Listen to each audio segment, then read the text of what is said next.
Sigurado ka na ba sa kanya? Kailan mo lang naman siya nakilala? Oo, pero ramdam ko naman na hindi niya ako lolokohin.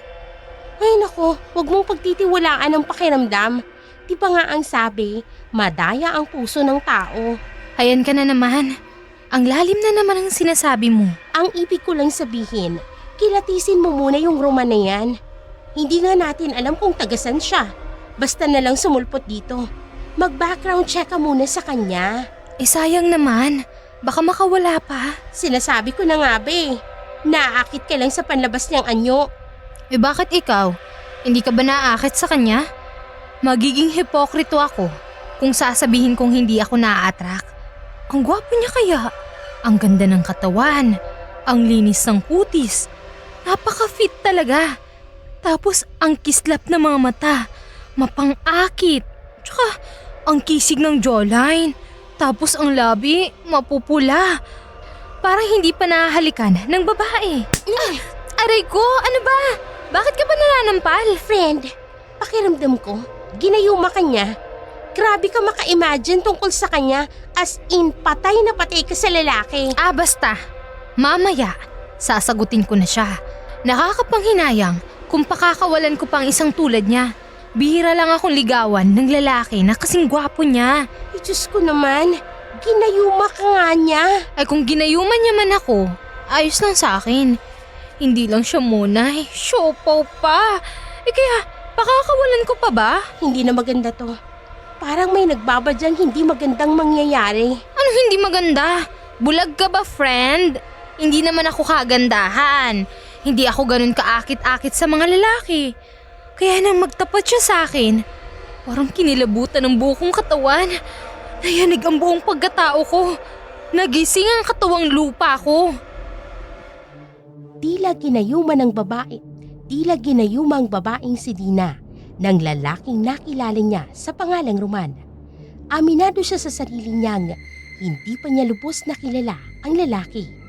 Pero sa isip niya, nanghihinayang siya kung pakakawalan niya pa ito.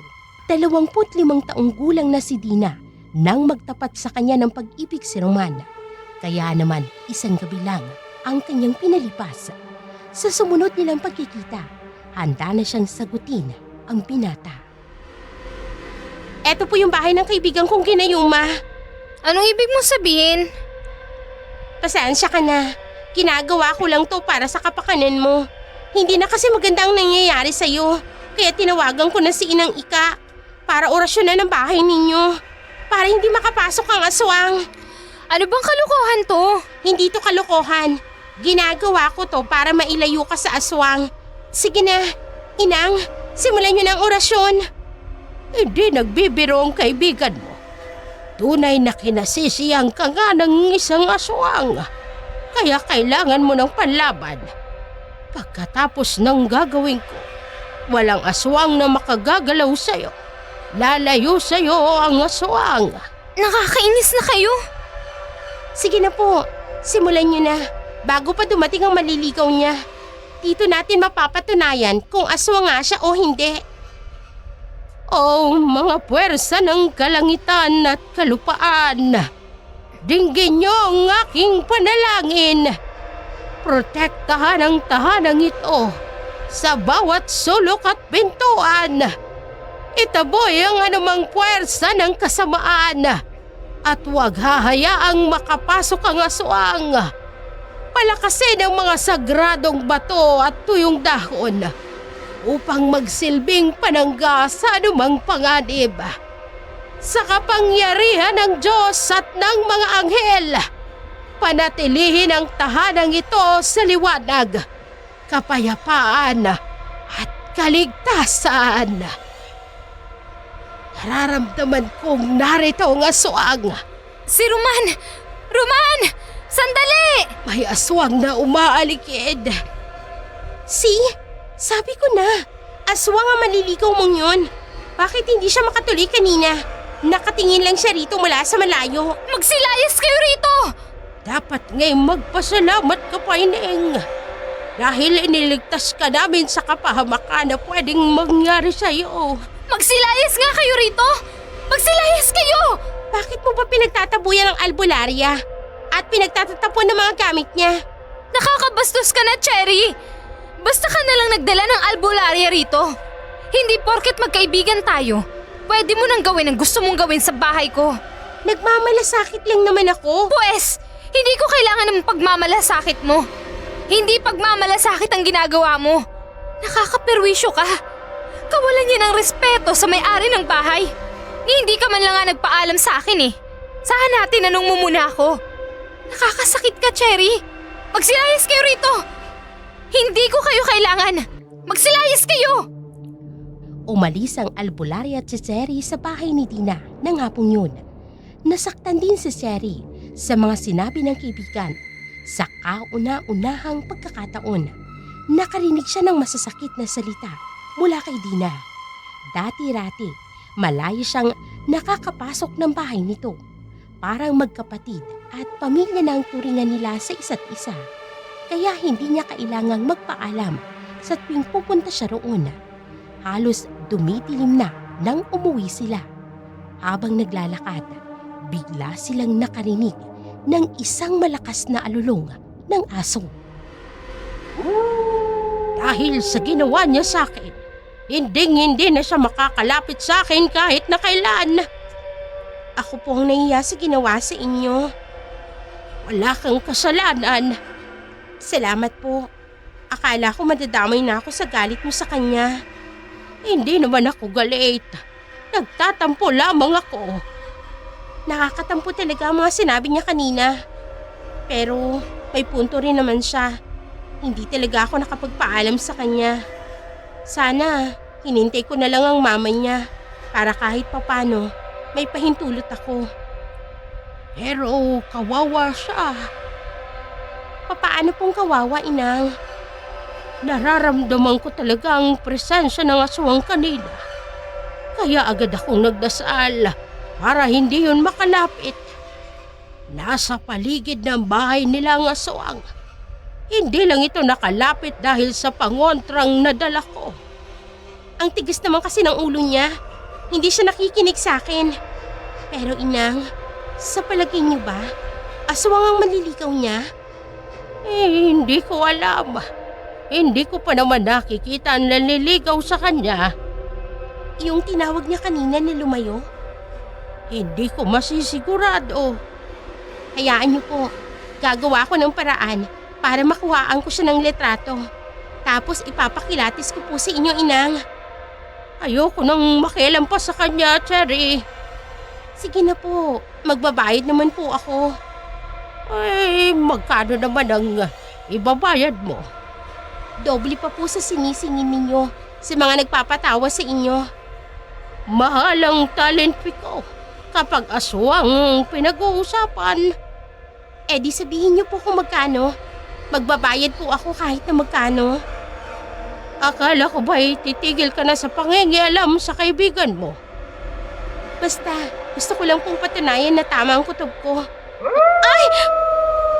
Ay, anong nangyari? Inang, may aswang. Hindi aswang ang alulong ng aso. Paano po kayo nakakasiguro? Maaring na-stress lamang ang aso o may iba itong nararamdaman. O maalalong din ang mga aso kapag nangangailangan sila ng atensyon o pakiramdam nila may naiiba sa paligid. Grabe naman kayo, inang. Kaya saludo ako sa inyo eh. Hindi lang kayo maalam sa panggagamot. Marami rin kayong alam tungkol sa mga hayop. Kaya nga hindi naman ako pipitsuging albularya. Mahilig din naman akong mag-research. Kaya marami akong nalalaman. Halika na, magpatuloy na tayo. Sigurado akong nag-aalala na rin ang pamilya ko sa akin. Sige po, inang. Bilisan na natin. Naku po, inang. Yan ang posibleng aswang. Paano po kayo nakakasiguro?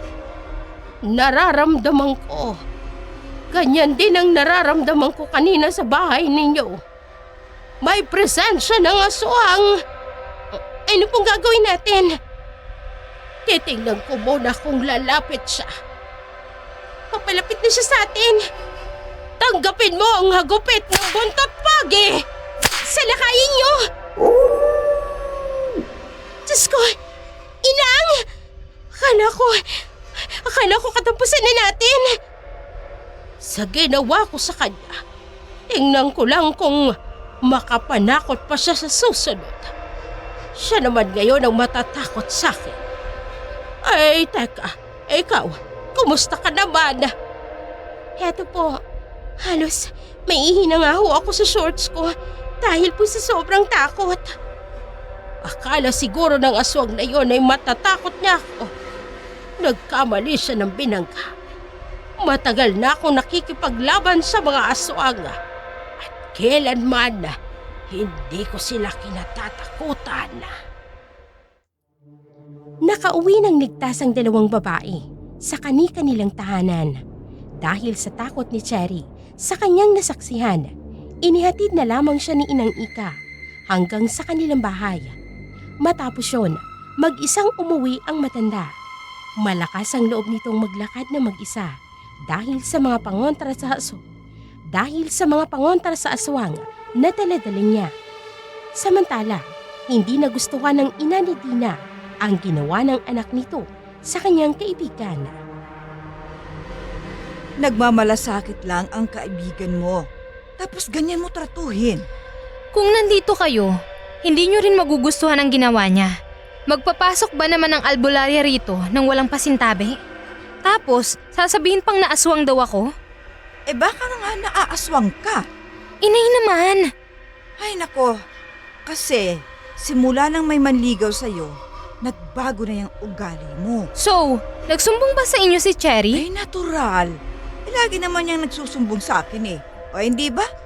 Nakakainis talaga siya. Hoy, kahit bibihira ako makauwi rito dahil sa trabaho sa bayan, may mata ko rito. Kaya nakakarating sa akin mga pinaggagawa mo. Manong tumigil-tigil ka sa paglabas tuwing gabi. Lalo na ngayon, kung ano-anong kababalaghan ang nababalitaan natin.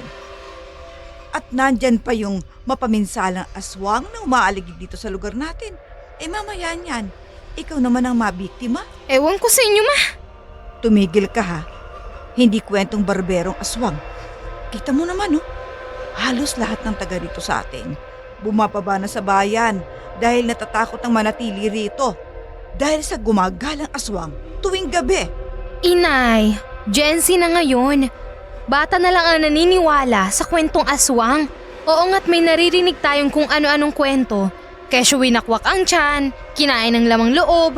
Ang tanong, sa libu-libong kwentong yun, mayroon bang napatunayan? Ikaw ha, namimiloso po ka na naman. Sinasabi ko sa'yo, kapag naaswang ka, wag na wag mo akong sisisihin. Hindi naniniwala si Dina sa mga kwento tungkol sa aswang. Wala siyang ibang nais makita kung hindi ang gwapong binata na sa tanan ng buhay niya ay ngayon lamang niya nakilala. Para kay Dina, isang magandang regalo ng buhay ang mapansin ng isang lalaking kasing gwapo ni Roman. Kaya naman halos 3 araw siyang nag-alala nang hindi nagpakita ang binata. Laking tuwa niya nang muli niya itong makita. 3 araw kang nawala ah. Ano bang nangyari sa'yo? Pasensya ka na kung hindi ako nakabalik nun. Pero nakita kita sa di kalayuan ah. Papalayo ka. Sigurado ka? Oo. Hindi ako nagkakamali. Ikaw yung nakita ko. Pero hindi na ako nakalabas nung gabing yun. Pero nakita kita. Tinawag pa nga kita eh. Eh baka namamalikmata ka lang. Baka nga. Mabuti naman at nagpakita ka na sa akin. Akala ko, hindi na kita makikita. Maaaring mangyari pa rin yun. Ano bang nangyari sa'yo? Napalo ako ng buntot pagi. Napagkamalan nila akong aswang. Kaya hindi na ako nagpakita sa araw. Ganitong oras na lang ako lumalabas. Grabe naman ang mga tao rito. Labis kong makapanghusga. Eh ikaw, naniniwala ka bang aswang ako? Paano ka naman magiging aswang? Kahit saang anggulo tingnan, walang bakas na makikita sa'yo sa pagiging aswang. Pwede ka pang maging anghel sa langit na bumaba sa lupa. Salamat. Wala kang dapat ipagpasalamat. Salamat dahil hindi ka natatakot sa akin. Hindi mo ko pinagdududahan. Halos lahat ng tao rito nakatutok ang mata sa akin. Kaya nga, nahihiya na ako sa kanila. Hayaan mo na sila. Wala lang silang magawa sa buhay. Babalik din sa kanila ang lahat ng ginagawa nila sa iyo. Maaswang sana sila. Alam mo, hindi ko maintindihan kung bakit ang sama ng tingin nila sa iyo. Ang gwapo-gwapo mo, ang amo-amo ng mukha mo, inosenteng-inosente kang tingnan. Tapos, pag-iisipan ka nilang aswang, nakakainis talaga sila. Naniniwala ko kay Cherry at kay Inang Ika. Aswang nga ang nakita nila. Pinaghahambas daw ng buntot pagi yung baboy ramo na nakita nila. Ay nako, yun din ang kwento sa akin ni Cherry. Teka lang, si Cherry ang nagkakalat na aswang si Roman? Ay, bilisan na natin. Baka umaaligid lang ang aswang. Tara na, nakakatakot na. Nakilala kaya nila ako? Humanda sa akin ng Cherry na yan. Hindi talaga tayo titigilan. Kailangan mo na rin umuwi sa inyo. Mabuti nang mag-ingat. Sige, magkita ulit tayo bukas ha. Sige, pero kailangan patagulang. Baka kung ano na naman ang isipin nila sa akin. Ako nang bahala sa kanila. Sige, mauna na ako. Oh, Roman? Bakit bigla siyang nawala? Ang bilis niyang nakawala. Makauwi na nga rin ako. Kawawa naman si Roman. Bakit ba lagi na lang siyang pinag-iisipan ng masama? Napaka-inosente ng mukha. Tapos, pag-iisipan lang na aswang? Makauwi na nga. Paniwalang paniwala si Dina na inosenteng tao ang kanyang nobyo at handa niya itong ipaglaban kahit pa sa sarili niyang kaibigan. Nagmamadali siyang umuwi ng may galit sa puso, lalo na sa narinig niyang mga salita mula sa mga tsismosang nakasalubong nila sa daan. Wala siyang kaalam-alam na sa gabing yun, isang lagim ang muling maghahasik ng takot sa kanilang lugar. Ay, tama pa ba itong dinaraanan natin? Alam ko to. Ito yung daan pabalik. Kalapit-lapit lang naman ang baryo. Bakit ba tayo naligaw? Teka, mukhang may sumusunod sa atin. Oo nga, Mare. Nakikita mo ba ang nakikita ko? Ay Diyos ko! Isang demonyo! Mabalahibot, may buntot, matutulis sa mga daliri, at matulis din ang hugis ng mukha niya! Aswang, Mare! Aswang! Aswang nga! Totoo ngang may aswang sa baryo natin! Saklala! Tulong! May aswang! Bitawan mo ako! Bitawan mo ako! Aswang nga! Aswang nga! Kinagabihan, natagpuan ng dalawang tsismosa na pinaslang umano ng aswang. Sila kasi ang nagkakalat ng balitang aswang ang manlilikaw ni Tina. Dahil dito, lalo pang kumalat ang takot sa buong baryo. Naalarma ang mga tao mula noon. Naging maingat na sila sa kanilang mga pinag-uusapan. Natakot silang baka sila naman ang isunod ng aswang.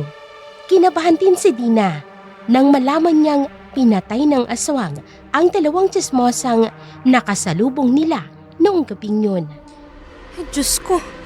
Sila nga. Kilala mo sila? Oo naman. Taga rito lang naman sila sa baryo natin. O ngayon, siguro naman mag-iingat ka na. Hindi ka nalalabas tuwing gabi. Gaano naman po sila nakasisiguro na aswang nga ang gumawa nun?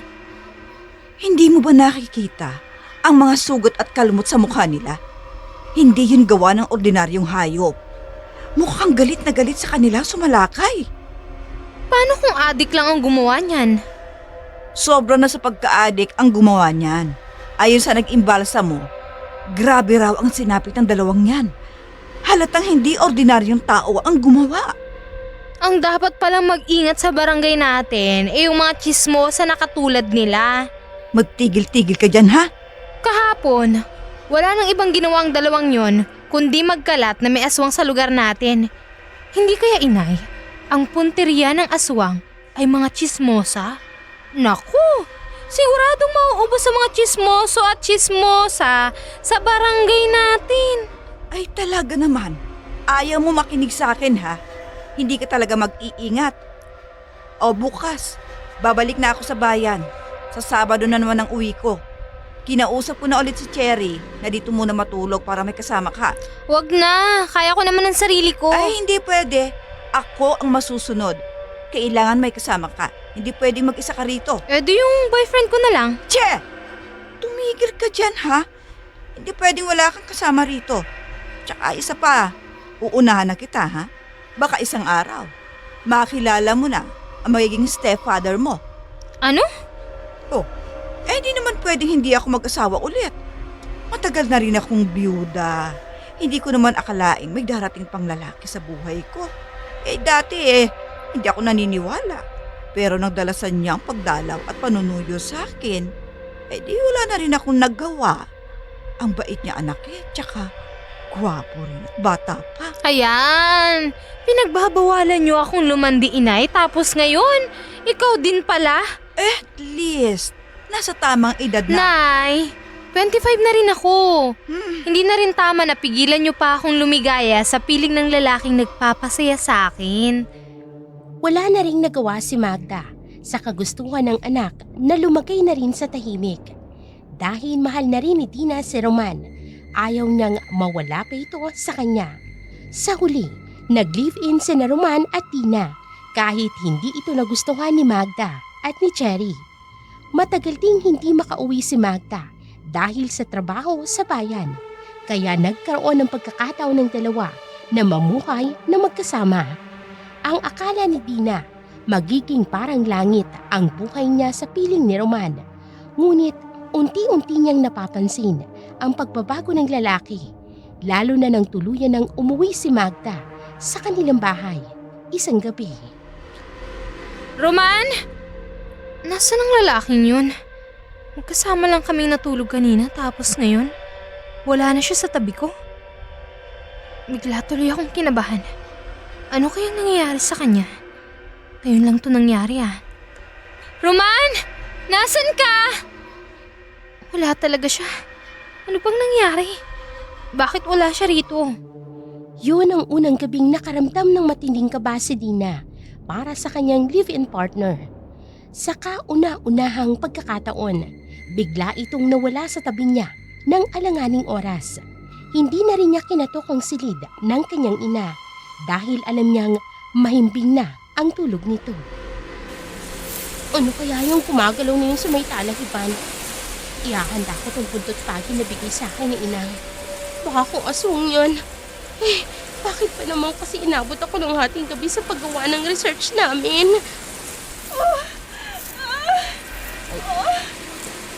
Teka, ano yung umuungol na yun? May inaaswang yata. Hindi siya ungol ng inaaswang. Ungol ng nasasarapan. Ang bastos naman ng mga to. Hindi na nahiya. Dito pa talaga sa talahiban. Porke bihirang madaanan dito. Teka, parang kilala kong tinik na yan Sisilipin ko nga. Aling Magda? Cherry! Anong ginagawa niyo rito? Tsaka, bakit nakababa yung panty at bra niyo? Tapos umuungol kayo. Ano pong nangyayari sa inyo? Cherry! Kuwan! Nag-aadik kayo, no? Ano bang nangyayari sa inyong mag-ina? Si Dina patay na patay sa syota niya. Ikaw naman parang... Hindi ko alam kung paano ko ipapaliwanag sa'yo. Magtakip nga kayo, nakakahiya. Paano na lang kung may makakita sa inyo rito? Ano na lang ang sasabihin nila? Mabuti na lang ako nakakita sa inyo. Ano po bang ginagawa niyo sa ganitong oras? At dito pa talaga kayo sa labas? At mag-isa pa po kayo? Diyos ko naman! Gulat na gulat si Magda nang makita siya ni Cherry sa talahiban ng gabing yun. Hindi rin alam ni Cherry kung sasabihin niya ba sa kaibigan ang kanyang natuklasan. Maging siya ay hindi makapaniwala sa kanyang nasaksihan tungkol sa ina ni Tina. Umuwi si Cherry na puno pa rin ng tanong sa kanyang isip. Iniisip niyang baka may ibang dahilan si Magda o baka may lalaking nakipagkita sa kanya at nakaalis lang agad ito. Saan ka galing? Sa labas lang nagpahangin. Lumabas ako kanina. pero hindi kita nakita. Naglakad-lakad kasi ako. Ganun ba?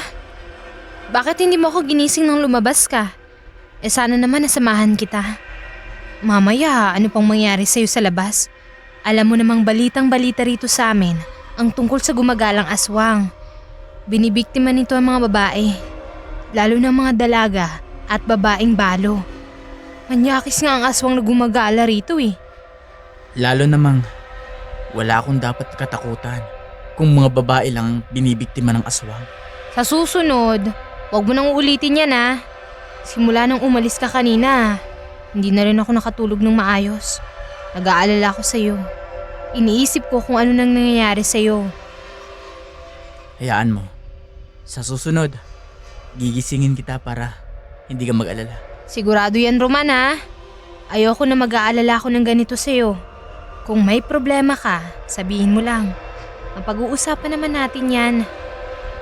Pasensya ka na kung nag-alala ka. Okay lang. Nauunawaan naman kita eh. Teka, matulog na lang ulit tayo. Madilim pa naman sa labas. Pinagpawisan ka tuloy. Mukhang ang layo ng nilakad mo ha. Exercise na rin. Roman, wag mo akong iiwan ha. Masisiraan ako ng bait kapag nawala ka sa akin. Kapag iniwan mo ako o pinagpalit mo ako sa iba. Oo naman. Pero sana pagbigyan mo ko sa hiling ko sa'yo. Gusto ko talaga na magkaanak tayo. Roman, Yun ang pangarap ko eh. Ang magkaroon tayo ng anak. Magiging walang saysay ang pagsasama natin kung wala tayong anak. Ikinalungkot ni Dina ang mga sinabi ni Roman. Sa isip niya, hindi pa siya handang pagbigyan ng lalaki sa hiling nito na magkaroon sila ng anak. Marami pa siyang gustong gawin sa buhay bago siya tuluyang maging handa sa pagkakaroon ng pamilya. Hindi niya akalain na ang pagtanggi niya sa hiling ni Roman ang magiging mitsa ng pagbabago ng kanilang pagsasama. Isang gabi, may kahina-hinalang kilos ang mapapansin ni Dina sa lalaki. anong ginawa mo sa silid ni inay? Nagpaigib lang siya ng tubig sa akin. Pampaligo niya raw. May gripo naman sa CR sa loob ng kwarto niya. Sira daw kasi ang gripo sa CR niya. Ganun ba? Bakit pawis na pawis ka? Ikaw talaga. Ano bang iniisip mo? Wala naman. Masama bang magtanong? Depende sa'yo kung masamain mo. Roman, ayoko nang niloloko ako ah. Nag-iisip ka ng hindi maganda sa amin ng ina mo? Napakalaking siraulo ko naman yata kung gagawa ko ng ganong kalokohan sa mismong ina ng nobya ko. Bakit pa nagbago ka na? Hindi ka naman ganyan dati ah. Tao lang ako, Roman. Nakakaramdam ako na may nangyayaring hindi maganda. Huwag naman sana mapatunayan ang kutob ko dahil hindi ko alam ang gagawin ko kapag nagkataon. Bahala ka kung anong gusto mong isipin. Ikaw rin naman ang mahihirapan at masasaktan kapag iniisip mo ang hindi maganda. Pakiusap. Huwag mo akong lolokohin, Roman ha. Hindi ko kakayaning iwan mo ko. Ginagawa akong lahat para maging maayos ang pagsasama natin. Sana ikaw rin. Gawin mo ang lahat para maging maayos ang relasyon natin. Naiinis na rin ako sa sarili ko eh. Oo, nagiging paranoid ako. Pero alam mo naman kung bakit ako nagkakaganito. Mahal lang kita. Kaya hindi ko maiwasang mag-isip ng kung ano-ano. Hindi naging maayos ang pagsasama ni Dina at Roman. Hindi mawala-wala ang kaba sa isip ni Dina sa mga nangyayari mismo sa loob ng kanilang bahay. Kaya nagpasya siyang umalis muna upang makapag-isip at kahit papano maibsan ang kanyang pagdududa kay Roman. Pero sa pag-alis niya, gusto rin niyang mapatunayan ang kanyang kutob. Kahit labag sa kanyang kalooban, gagawin niya ito para magkaroon ng katahimikan ng kanyang puso at ang kanyang isipan. Inay, nagdesisyon na ako para sa sarili ko. Ano? Aalis muna ako. Magpapakalayo-layo muna. Sigurado ka ba? Napagdesisyonan niyo na bang dalawa yan? Hindi pumayag si Roman. Pero wala namang mangyayari sa amin kung mananatili lang kami rito sa bahay. Nakakahiya naman kung ikaw lang ang kumakain para sa atin. Hindi ko naman iniisip yun. Basta inay, kahit anong mangyari, ikaw na ang bahala sa asawa ko. Sana tawagan mo agad ako kapag nagloko yan. Bakit kailangan mo pang lumayo? Gusto ko rin ng space para sa sarili ko. Lalo na't hindi ko maibigay ang gusto niya. Yun lagi ang pinag-aawayan namin. Hindi ko siya mabigyan ng anak. Kaya ang kinatatakot ko, baka maghanap siya ng iba. Baka lalo pa siya maghanap ng iba kung aalis ka. Araw-araw na lang ako nasasaktan sa kanya. Araw-araw niyang ipinaparamdam sa akin na parang wala akong silbi dahil hindi ako magkaanak. Baka hindi pa naman talaga umaayon sa inyo ang pagkakataon. Nagpa-check up na ako. Bakit hindi ka nagsabi sa akin? Natakot ako eh. Anak, Inay, mas mabuti sigurong dito ka muna sa bahay para mabantayan mo siya. bakit biglaan naman ang desisyon mong yan? Pasensya na po. Matagal ko na po itong pinag-isipan. Ngayon lang po ako nagkalakas ng loob para magpaalam. Hindi mo na ba hihintayin ang asawa mo? Hindi na, Nay. Pero Dina, Alam ko namang hindi niya ako papayagan. Kayo na lang po ang bahala magsabi sa kanya. kung ano man ang maging desisyon mo sa buhay, sige, sana. Kapag nakapag-isip-isip ka na, bumalik ka agad dito. Dahil ang lalaki, lalaki yan. May mga pangangailangan din yan. At hindi mo naman maiaalis sa kanya yun. Baka sa paglayo mo, lalo mo lang siya nabigyan ng pagkakataon na maghanap ng iba. Basta inay, ipangako niyong babantayan niyo siya ha. Tawagan niyo ako agad kapag nakita niyong nagloloko siya. Hindi na napigilan ni Tina na harangin niyang malaman ang katotohanan. Simula nang tumira si Roman sa kanilang bahay, kasabay naman nito ang pag-uwi ng kanyang ina at ang madalas na pagkawala ni Roman tuwing gabi. Noong una, sumagi sa isip ni Tina ang sinabi ni Cherry tungkol sa posibilidad na aswang si Roman. Pero mas lalo siyang kinutuban ng minsang lumabas siya ng silid ng kanyang ina at makita si Roman na pawis at halos hubad na. Kung ano-anong bagay ang pumasok sa isip niya, kaya naisip niyang pansamantalang lumayo upang malaman ang buong katotohanan. Ngunit sa pag-alis ni Dina, ilang araw namang nawala si Roman at nang tuluyan nitong umuwi, lasing na lasing ito. Roman! Ang lakas ng ulan. Sumugod ka pa. Pumasok ka muna sa loob. At saka, bakit amoy alak ka? Naglasing ka ba? Nakainom lang ako ng konti. Gusto ko lang ilabas tong sama ng loob ko sa anak nyo. Bigyan mo lang siya ng space para makapag-isip. Wala na siyang babalikan. Roman! Kailangan ko ng anak. Hindi niya yun mabigay sa akin. Roman! Alam ko, sa'yo ako magkakaroon ng anak. Mula nang malaman kong nanliligaw ka sa anak ko, ako nang nagpaubaya. Pero sinikap naman natin gawin yun. Pero hindi natin magawa. Pilit tayong pinaglalapit ng tadhana. At ngayon, siya na mismo ang lumayo sa akin.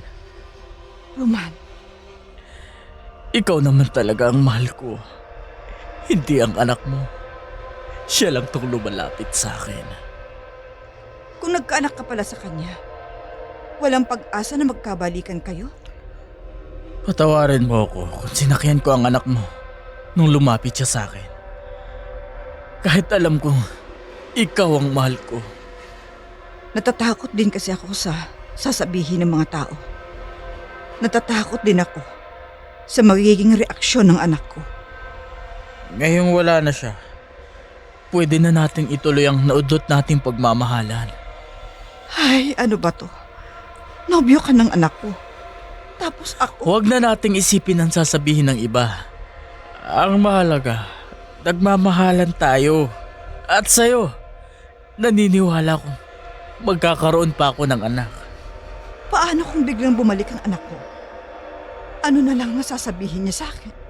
Pagkatapos nito, magpapakalayo-layo na tayo. Siya naman ang unang umalis. Kailangan ko lang talaga ng anak. Matagal nang wala ang magulang ko. At bago sila mawala, gusto nilang magkaroon ako ng anak na maiiwan sa amin. Pero bakit ako? Bata ka pa. 25 ka pa lang. Samantalang ako, 38 na ako. Sasayangin mong buhay mo sa akin. Matanda na ako para sa'yo. Wala akong pakialam sa edad. Ang mahalaga sa akin, magkaroon ng anak. Wag, Roman. Ayaw mo ba talaga? Wag mo nang patagalin pa. Sabik na ako sa'yo.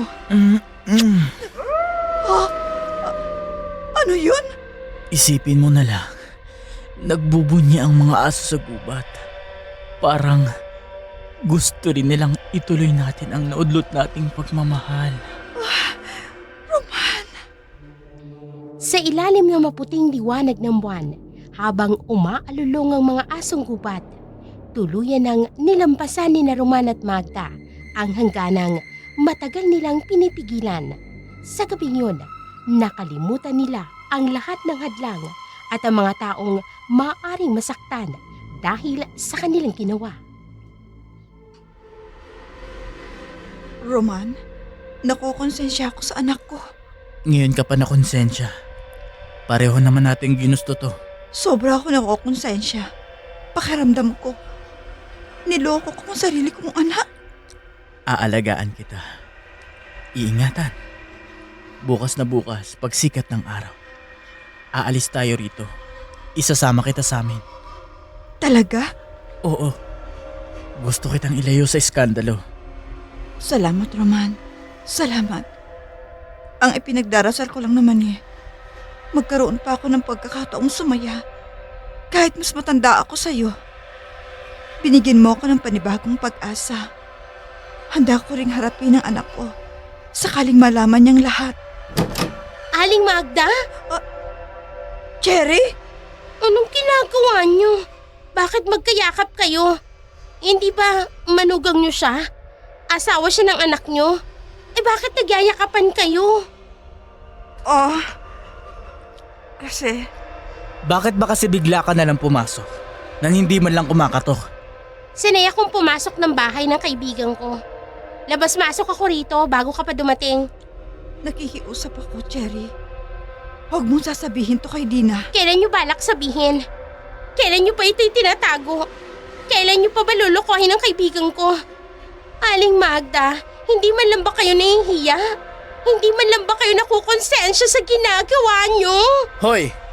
Huwag kang makialam dito. Buhay namin to. Wala kang pakialam sa amin. Ilalayo ko rito si Magda. Isasama ko siya sa amin. Ang bababoy niyo? Bahala ka kung anong sabihin mo sa kanya. Mabuti nga, para malaman niya. Para bumalik siya rito. Pero kahit bumalik siya, wala na siyang aabutan. Dahil aalis na kami rito sa bahay na to.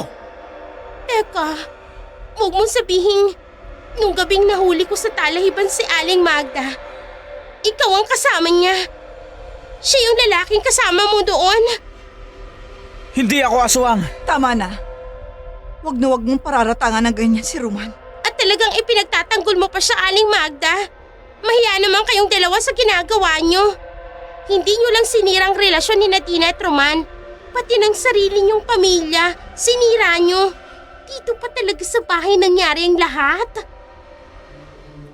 Halos mataranta si Magda matapos silang mahuli ni Cherry. Hindi na rin nag-aksaya ng oras si Cherry. Agad niyang sinabi kay Dina ang kanyang natuklasan sa pag-asang kapag nalaman nito ang katotohanan, tuluyan ang makikita ng kanyang kaibigan ang tunay na mukha ni Roman at ni Magda. Hayan, nakuhaan ko pa sila ng larawan nang hindi nila namamalayan. Ang kinababaliwan mo ay kinababaliwan din ng nanay mo. Oh, hayan, iisa sila. Walang hiya! Mga baboy! Mga salaula sila! Inamin din mismo ng nanay mo. Noong gabing nahuli ko siyang umuungol sa talahiban, si Roman pala ang kasama niya. Tama nga ang kutob ko. May relasyon sila ni inay. Bakit ganun si inay sa akin? Bakit niya nagawa sa akin to? Sa dami-daming lalaki, kinakasama ko pa talaga. Anong plano mo ngayon? Hindi ko alam. Hindi ko alam kung anong gagawin ko. Hindi ko lubos maisip na magagawa sa akin to ni inay. Bakit si Roman pa? Alam niyang magkasama kami. Alam niyang kasintahan ko si Roman. Bakit si Roman pa? Halo-halong emosyon ang nararamdaman ni Tina habang pauwi siya. Tila ba dinudurog ang kanyang dibdib sa ebidensya ng pagtataksil ng kanyang live-in partner. Lalo't higit na masakit na ang babaeng ipinagpalit sa kanya ni Roman ay ang sarili niyang ina. Habang nakasakay sa tricycle, hindi mapigilan ni Tina ang kanyang pag-iyak habang paulit-ulit na binabalikan sa isip ang mga nangyari. Nang makarating siya sa kanilang bahay, naabutan niya pa sina Magda at Roman na naghahanda na para umalis. Nagkaharap ang tatlo at sa pagkakataong yun, tuluyan ng pinakawala ni Tina ang lahat ng sakit at galit na kanyang kinikimkim. Dina anak, patawarin mo kami. Magpapaliwanag ako. At ano ang ipapaliwanag mo? Ano ang ipapaliwanag yung dalawa? Hayaan mo ko magsalita. Ako ang hayaan niyong magsalita. Noon pa man, nagdududa na ako sa inyong dalawa dahil halos sabay kayong mawawala tuwing gabi. Yung pala, naglalambingan kayo sa talahiban. Hindi na kayo makapagtago dahil nakita kayo ni Cherry. Wala ka bang kahiyan sa sarili mo, inay? Anak mo ko! Alam mo nagsasama kami ni Roman. Hindi mo man lang ba naisip ang kahihiyan na sasapitin nating lahat dahil nakikipagrelasyon ka sa kinakasama ko? Nakakahiya kayo! Nakakahiya kayo, Nay! Huwag mo siyang sisihin. Siya ang pumuno sa pagkukulang mo sa akin. Lalaki ako. May pangangailangan din ako. At siya ang nakapagbigay sa akin nun. Hindi ikaw. Tsaka isa pa, buntis na siya. Kaya wala ka nang magagawa. At sa ina ko pa! Roman! Naririnig mo ba ang sinasabi mo? Wala ka bang kahit konting kahiyan sa sarili mo? Bakit yung ginawa sa akin to? Para lang malaman mo, bago pa man tayo magkakilala, kami na ng nanay mo. Ikaw lang naman lumapit sa akin eh. Ikaw ang gumawa ng paraan para makuha ko. Pero kung hindi mo ko mahal, sana hindi ka na pumayag. Hindi ka na sana nanligaw sa akin. Hindi mo sana pinahulog ang loob ko sa'yo. Hindi ko naman pinipilit ang sarili ko kung ayaw mo sa akin eh. Sana, kung kayo noon pa, sinapin niyo na lang. Sana hindi na nahulog ang gusto ang puso ko sa'yo. Gayong sasaktan mo lang naman pala ako. At ang lalong masakit, sa ina ko pa, Roman! Sa ina ko pa! At ikaw naman, inay! Kaya pala parang ayos lang sa'yo na umalis ako. Kaya pala wala kang tutol. Dahil makakapagpatuloy pala kayong dalawa. Bakit, inay? Bakit mo siya inagaw sa akin? Buong buhay ko, ipinagmamalaki ko kayo bilang ina ko. Dahil kayo ang nag-aruga at nag-alaga sa akin. Sa inyo ako humuhugot ng lakas, inay. Pero ikaw rin pala ang hihila sa akin pabagsak. Sa ginawa niyo sa akin, para niyo na rin akong pinatay. Dinurog mo ang puso ko, inay. Tinurog yung dalawa ang puso ko. Sa tindi ng sakit na nararamdaman ni Tina, matapos niyang malaman na nabuntis ng kanyang live-in partner ang sarili niyang ina, wala na siyang ibang nagawa kung hindi ang umalis. Minabuti niyang lumayo sa kanilang dalawa upang kahit papano maibsan ang bigat ng kanyang nararamdaman. Alam niyang kung araw-araw niyang makikita sina Roman at Magda, araw-araw din siyang masasaktan. Samantala, hinarap naman ni Magda ang bagong buhay na naghihintay sa kanya sa lugar na pinagdalhan sa kanya ni Roman. Ngunit sa bungat pa lamang ng lugar, may kakaiba na siyang naramdaman. May kakaibang amoy sa paligid at kakaiba rin ang matatandang babaeng naroroon. Halos si Roman lamang ang pinakabata sa kanilang lahat. Unti-unti niyang napagtanto na ang lalaking sinamahan niya ay hindi pala isang ordinaryong tao. Walang hiya ka. Ano tong ginawa mo sa akin? Nagulat ka sa tunay kong itsura. Ang pangit ang itsura mo. Kung makapagsuka ka naman, nung ginagawa natin ang bata, halos tumirik niyang mata mo sa sarap. Tapos ngayon, diring-diri ka sa akin. Dapat lang pala. Nakasuklaman ka ng anak ko. Hindi mo na matatakasan ang bagong buhay mo sa piling ko. Hindi. Aalis ako rito. Sa palagay mo ba, papayagan ka ng mga kasama kong aswang? Makakaalis ka lamang dito kapag naisilang mo na ang magiging anak natin. Walang hiya ka. Demonyo ka. Mapanlin lang. Kaya pala ganun na lang kasidhing pagnanais mong magkaroon ng anak. Ginawa mo lang pala akong magiging ina ng mga aswang na katulad mo. Hindi ako papayag. Anong gagawin mo?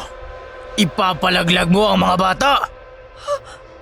Anong mga batang pinagsasabi mo? 2 binhi ang ipinunla ko sa'yo. Iyon ang plano ko para sa ating dalawa. Walang hiya ka. Demonyo ka. Mapanlin lang ka. Akala ko totoong... Totoong bata pa ako at gwapong-gwapo. Yan ang nagagawa ng itim na kapangyarihan namin. Kayang linlangin ang paningin ninyo. Niloko mo kami ng anak ko. Yan ang napapala ng mga mahilig sa gwapo. Akala mo nakajapat ka na? Malaking kalugihan pala ang nagawa mo. Uuwi na ako. Kung nakilala lang kita nung una pa lang, hindi sana ako pumayag na makipagrelasyon sa'yo. Nakakasuka ng tsura mo. Nakakadiri ka. Wah! Parang kailan lang baliw na baliw ka sa katawan ko. Kung yakapin mo ako nun, kulang na lang lagyan mo ng pandikit para hindi na tayo maghiwalay. Pero ngayon, halos isuka mo na ako. Ngayong nakita mo na ang tunay kong anyo. Huwag kang mag-alala. Kahit ako, nasusuka rin kapag kasama kita. Kung hindi lang unti-unting nauubos ang lahi namin, hindi ko rin gagawin yon. Nakakasukay ang pagmumukha mo. Hindi ka rin naman kagandahan sa kanyang paa mo. Walang hiya ka. Hintayin mo lang na maisilang ang anak natin. Siya ang magdadala ng bertud ng pagiging aswang. At pagkatapos, ihahatid na kita sa inyo. Walang nagawa si Magda kung hindi pagsisihan ng kanyang natuklasan. Ang kagwapuhang labis niyang kinakukumalingan kay Roman ay isa lamang palang panlilinlang. Sa likod ng magandang mukha nito, nagtatago ang isang halimaw. Wala na siyang ibang nagawa kung hindi ituloy ang kanyang pagbubuntis. Ngunit hindi pa rin maalis sa isip niya ang takot na magsisilang siya ng isang aswang. Wala man lang akong pagkakataong makatakas dito. Halos lahat ng madaanan ko may bantay na aswang. At ang papangit pa ng mga itsura. Anak, mabuti na lang pala at hindi kayo nagkatuluyan. Kung hindi, baka hanggang ngayon, wala akong kaalam-alam na ganito pala kapangit ang lalaking minahal mo. Buong araw na tiniis ni Magda ang presensya ng lalaking magiging ama ng batang kanyang ipinagbubuntis. Naiinip na siya dahil ilang buwan pa sana siyang mananatili sa baryo ng mga aswang. Ngunit hindi niya alam na ibang pagbubuntis ng isang tao sa dinadalang anak ng mga aswang. Hindi pala nagtatagal sa sinapupunan ng tao ang mga batang aswang. Kaya labis ang pagkabigla niya sa pagbabagong nararamdaman niya. Hindi niya naranasan ng ganito noong ipinagbubuntis niya si Tina. Ngayon, iba ang kanyang nararamdaman at lalo lamang siyang natatakot sa magiging anak niya. Samantala, matapos mapatunayan ni Dina na tunay ngang aswang si Roman, agad siyang humingi ng tulong kay Cherry at sa abularyang si Inang Ika. Doon nila nalaman ang tunay na plano ni Roman para kay Magda. Kahit masakit pa rin para kay Dina ang lahat ng nangyari, isinantabi niya muna ang kanyang sama ng loob. Ang tanging iniisip niya ngayon ay ang kaligtasan ng kanyang ina. Kung nakinig ka lang sana sabi noon, hindi sana ito mangyayari sa nanay mo. Hindi niyo sana kailangang pagdaanan nito. Huwag niyo na pong sisihin ang kaibigan ko. Durog na nga po ang puso niyan. Ang mga aswang, hindi dapat basta pinagkakatiwalaan. Hindi ko kasi alam eh. Ginamit ang kanya ng itim na mahika. Kaya nalinlang kayong lahat. Inaamin ko nagkamali ako. Basta ang mahalaga, tulungan niyo akong mabawi ang ina ko sa kanila. Dapat talaga nating mabawi siya. Kung hindi natin alam kung anong gagawin ng mga aswang sa kanya. Kapag nakaharang ka sa plano nila, wala silang pakialam kung sino ka. Pwede ka nilang patayin. At kung ang pakay lang nila sa nanay mo ay magkaroon ng anak, posible ring patayin siya pagkatapos niyang maisilang ang sanggol. Bago pa man maisilang ang bata, babawiin ko na ang inay ko sa kanila. Sana'y maabutan pa natin sila. 2 hanggang 3 araw lang ang kailangan.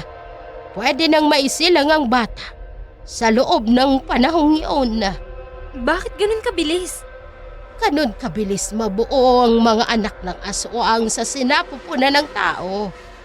Kaya kailangan natin silang maabutan agad bago pa man maging huli ang lahat. Nagmamadali silang umalis at nagtungo sa liblib na sitio kung saan naninirahan ang mga aswang na kauri ni Roman. Dinala ni Inang Ika ang mga pangontra ng aswang habang si Dina at Cherry may hawak na buntot pagi na maaari nilang gamitin sakaling salakayin sila. Nagdala rin ng baril si Inang bilang pananggalang kung hindi sapat ang kanilang mga dala. Samantala, sa kinaroroonan ni Roman at Magda. Kainin mo yan. Anong ginawa mo sa akin? Bakit hindi ko mapigilang kumain ng hilaw na karne? Hindi ako ang may gawa niyan. Ang 2 batang nasa sinapupunan mo ang nagugutom. Nararamdaman mo ang kanilang gutom. Kaya nagugutom ka rin. Mas mabuting kumain ka para lumakas ka.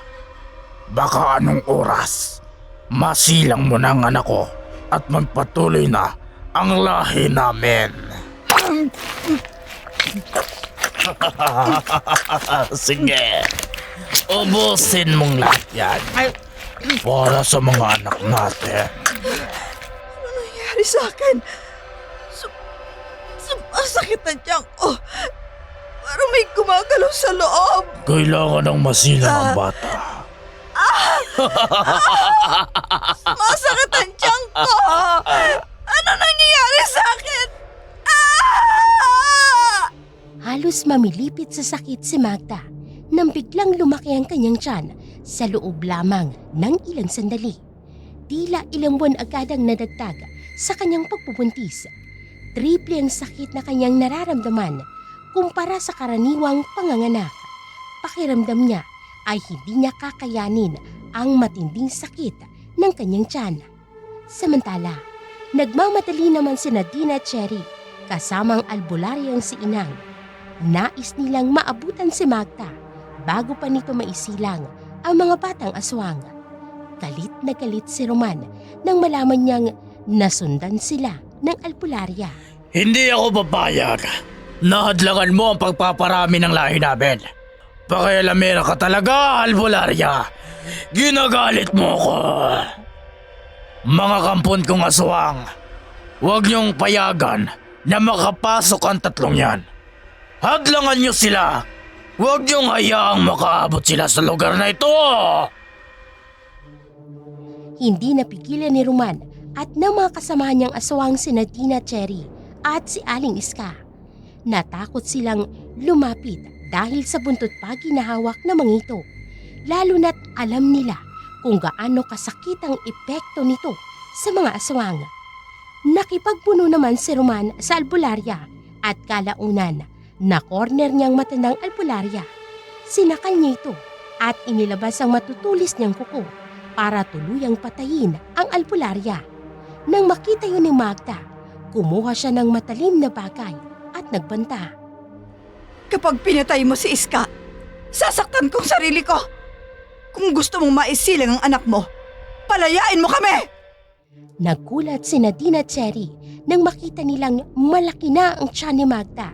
Sa sandaling yon, nawala ang galit ni Dina sa kanyang ina. Napagtanto niyang nalinlang din pala si Magda. Hindi pumayag ang mga kasamahan ni Roman na palayain sila. Sa gitna ng kaguluhan, nagamit ng albularya ang dali niyang baril at napabagsak si Roman. Agad nilang hinampas ang aswang ng puntot pagi hanggang sa tuluyan na itong manghina. Sinamantala ni Nadina, Jerry at Magda at ng albularyang pagkakataon upang makatakas. Pagkatapos, binigyan ng albularya si Magda ng gamot upang alisin ang impluwensya ng aswang sa kanyang sinapupunan. Nailabas niyang binhi ng aswang, ngunit hindi ito naisilang ng buhay. Mula noon, nagkaayos si Nadina at Magda. Natutunan ni Dina na hindi lahat ng maganda sa paningin ay mabuti ang kalooban. Simula noon, hindi na niya ginawang batayan ang panlabas na anyo sa pagpili ng taong pagkakatiwalaan. Dahil ang tunay na kagandahan ay nasa puso, hindi sa panlabas na anyo.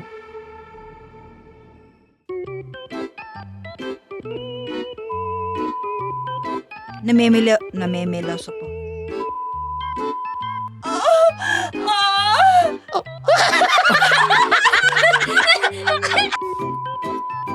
Nahihiya. Grr! Anong grrr? Oo!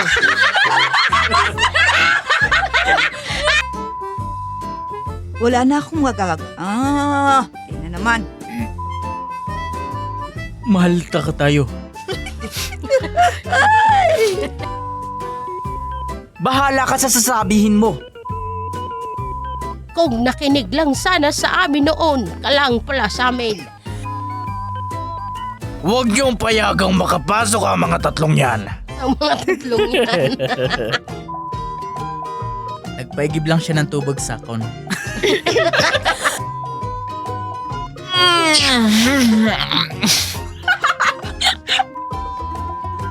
Dog howling.